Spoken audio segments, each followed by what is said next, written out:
Hello and welcome to Tribetopper. I'm Sonal Gupta, and this channel is about increasing your understanding of physics. To clear your concepts, subscribe to our channel and click the bell icon for latest updated videos. In this video session, you are going to learn about the distance of closest approach. You have already learned in topic 7 about the Rutherford scattering experiment where he gave the Rutherford's model of the atom. According to this experiment, when a beam of alpha particles is incident on a gold foil, then a lot of alpha particles, they just go straight without any deflection. So they just simply pass through the atom, which indicates that most of the space in an atom is empty.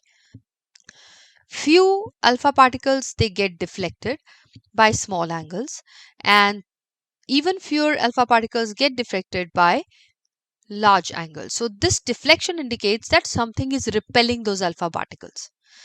So there, according to that, something is repelling those observations.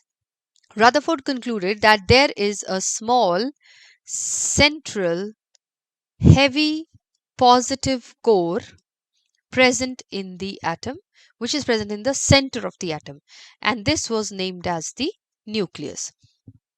But 1 out of 80,000 alpha particles, like very, very rare of the alpha particles, they also retrace their path.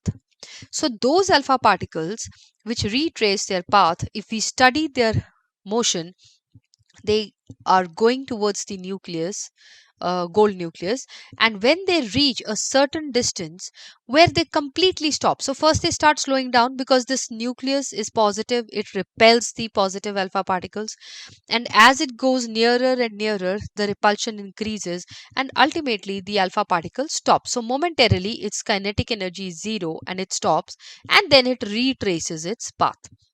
So at this point, this distance where it stops from the center of that nucleus is known as RC, the distance of closest approach. So RC is the distance of closest approach, as the name suggests, that it is the distance at which the maximum close the alpha particle can reach to the nucleus. It cannot go beyond it. Now, to find this distance of closest approach, we apply the concept that as kinetic energy is zero, so it has only electric potential energy, and electric potential energy of alpha particle can be calculated using the formula you have learned. Potential energy is K Q1 Q2 by R. So K times Q1, the charge present on the gold nucleus, is Z times E, where Z represents the atomic number, times E, the charge on one electron, and this times 2e, the charge on the alpha particle is 2e, over the distance r, rc. Therefore rc can be determined as k times 2ze square upon e alpha, and the value of E alpha for the electric potential energy for an alpha particle is 7.68 mega electron volt, means into 10 to the power 6 volt electron volt, and multiplied with 1.6 into 10 raised to the minus 19 joules.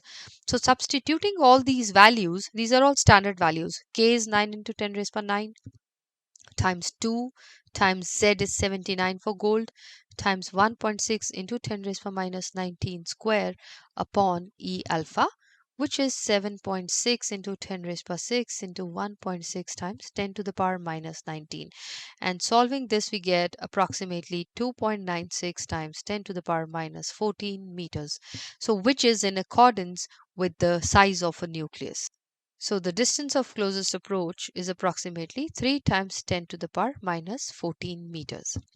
Now, the volume of a nucleus would depend on the mass number, because greater the mass number means greater the number of nucleons present, and hence bigger the volume. Now, volume is 4 by 3 pi r cube if we consider it to be a sphere, so that is proportional to A.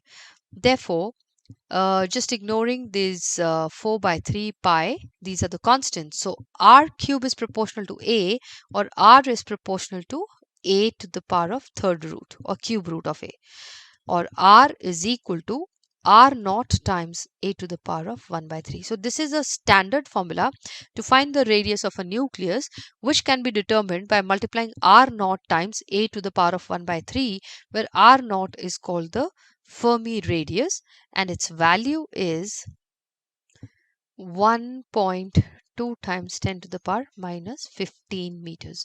So according to the mass number, your radius of the nucleus would vary, but you multiply it with this standard Fermi radius. So this is our distance of closest approach that we have determined from Rutherford scattering experiment. In the next video session, you're going to learn about the nuclear density. Thank you.